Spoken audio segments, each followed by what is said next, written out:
Morning, everybody. I'm Deborah Hoffman. I am a public health nurse for the city of Bangor, collaborating with Maine Families on this presentation. We've seen a lot of um, questions and concerns about what's been on the news with having shortages of formula, and we wanted to provide some support and information.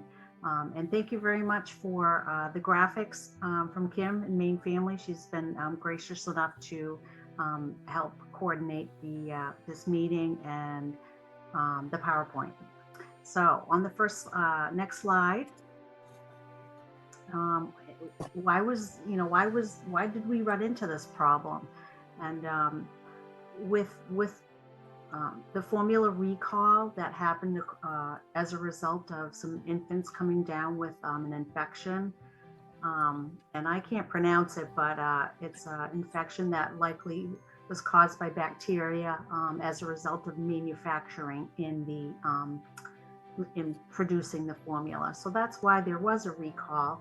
And looking at the bottom of your cans or on top of the lids, it will list the numbers, the lot numbers of what has been recalled.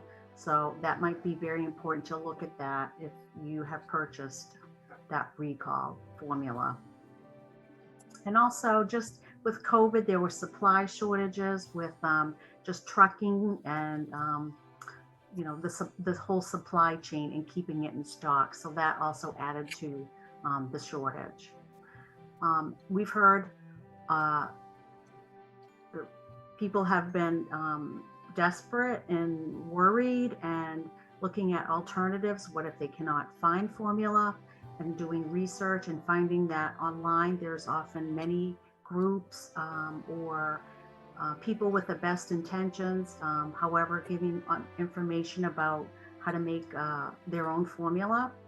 And this is, people have recipes for the powdered milk, canned milk, goat's milk, or, mixing it with soy milk or almond milk, and then adding, vitamins or Karo syrup to sweeten it. And so, formula that's manufactured by a company has the right amount of what's needed for the baby in terms of their vitamins and minerals and how much water is in it.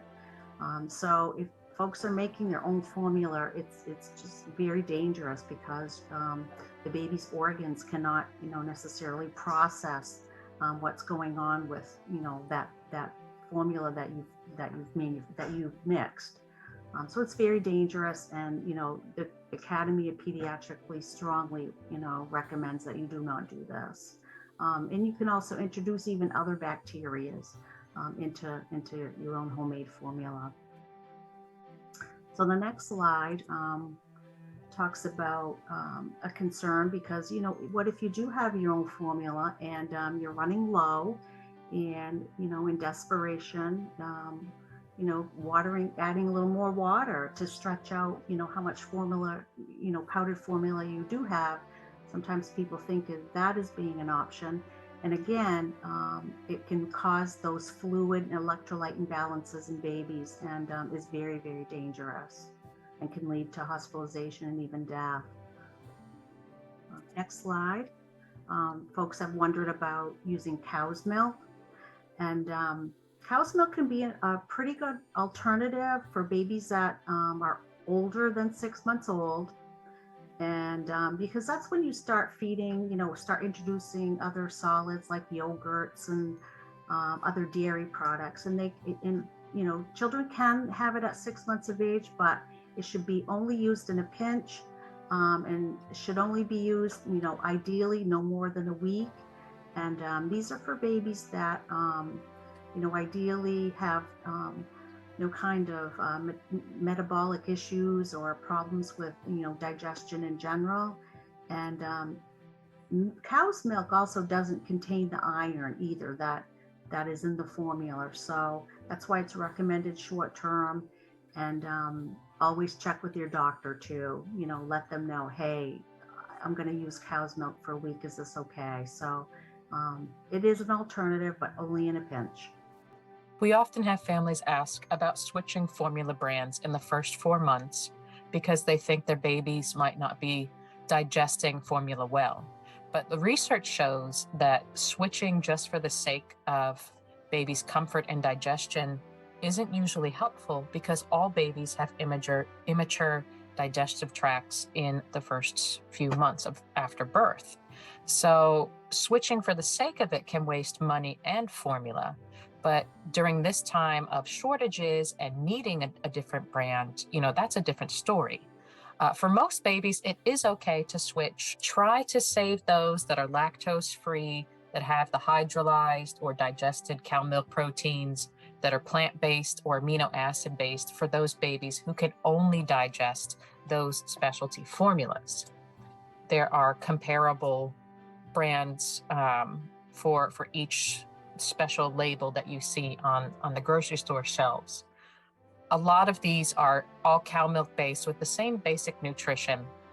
Sometimes babies might not like the taste. It can take up to a couple of days or weeks for your babies to adjust, but again, always talk to your pediatrician if you're thinking about switching and see what they have to say, especially if your baby seems to be struggling with a new formula that you have to use because of shortages.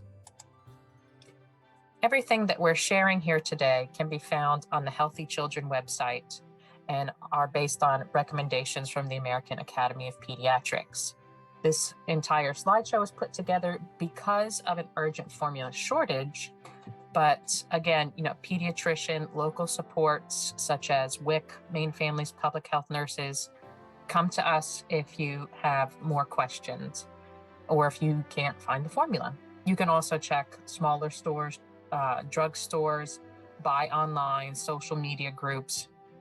One good thing to try is if you know you have 1 or 2 cans left at home, you can buy one at the store to stay a little bit ahead, so you're not at risk of running out, but you don't have to go overboard and buy every can that you see because that makes it worse for everyone. Some families might want to feed their baby solids early, before 6 months of age, in order to provide them with nutrition if there's not enough formula. We don't recommend doing that.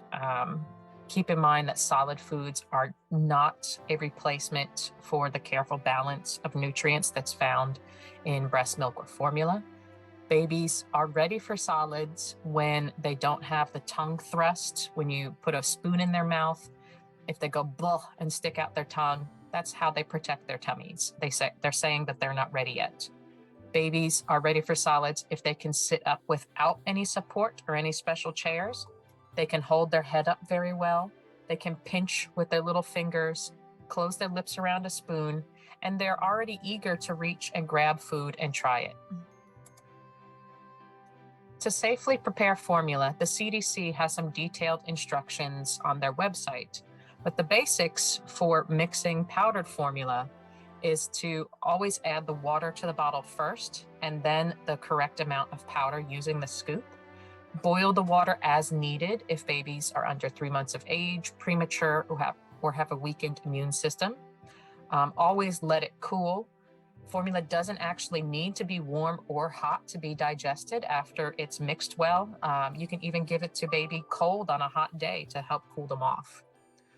Always wash your hands with warm soap and water and try to sanitize the area where you're going to be mixing the bottles. If you can't sanitize the area, put down some clean paper towels.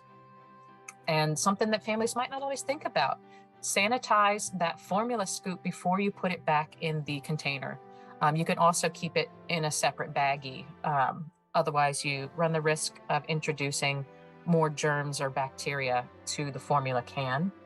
And always rinse used bottles as soon as you can. Don't leave them sitting around with lots of milk residue in them. How much to feed baby depends on their age. Again, you can go to the Healthy Children website to find out exactly how much is recommended for your baby. And your pediatrician might have a specific feeding instruction for your child based on their age and their weight too. But typically, babies don't ever need to eat more than 8 ounces at a time. And if they're old enough to have 8 ounces, that's only like maybe once every 4 to 5 hours. That's not every 2 hours. That would be way too much formula. So keep some of these recommendations in mind when you think about how much formula do I actually need to feed my baby. Paced bottle feeding is something that we recommend for any child that is using a bottle, regardless of what is in the bottle. It's a more natural way of eating that is less stressful for the baby, and it's better for their digestion. It doesn't introduce baby's gas intake. They're going to need a burp anyway. And it's just supporting baby in a more upright position, having the baby suckle on the nipple and tilt it up a tiny bit to give them a few swallows, and then tilt it down with it still in their mouth to give them a break to breathe.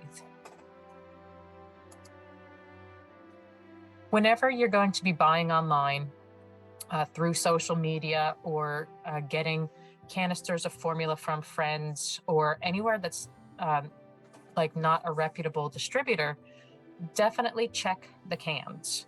Make sure there's no dents, the can doesn't look distorted in any way, that the inner seal is not broken, there's no punctures, there's no rust.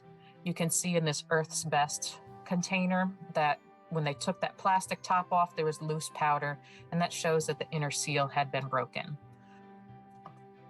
This handout shows the safe storage of milk for both breast milk and formula.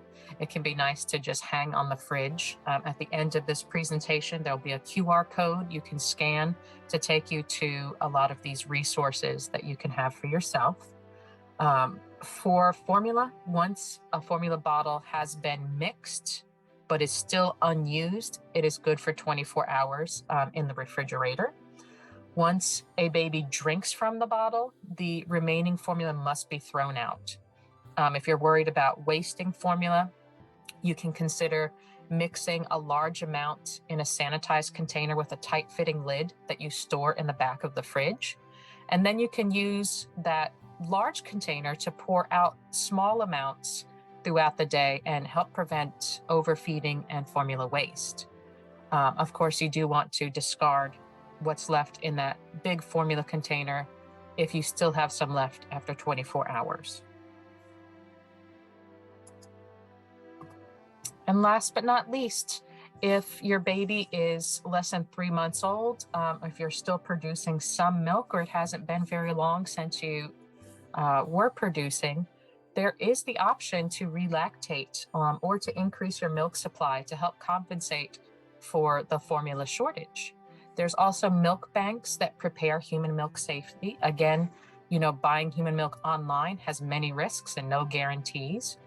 Here's a card for local lactation support if you're interested in relactating or increasing your supply. Thank you so much for joining us today. Here's our contact information for Bangor Public Health Nursing and Penquis Maine Families. Have a wonderful day.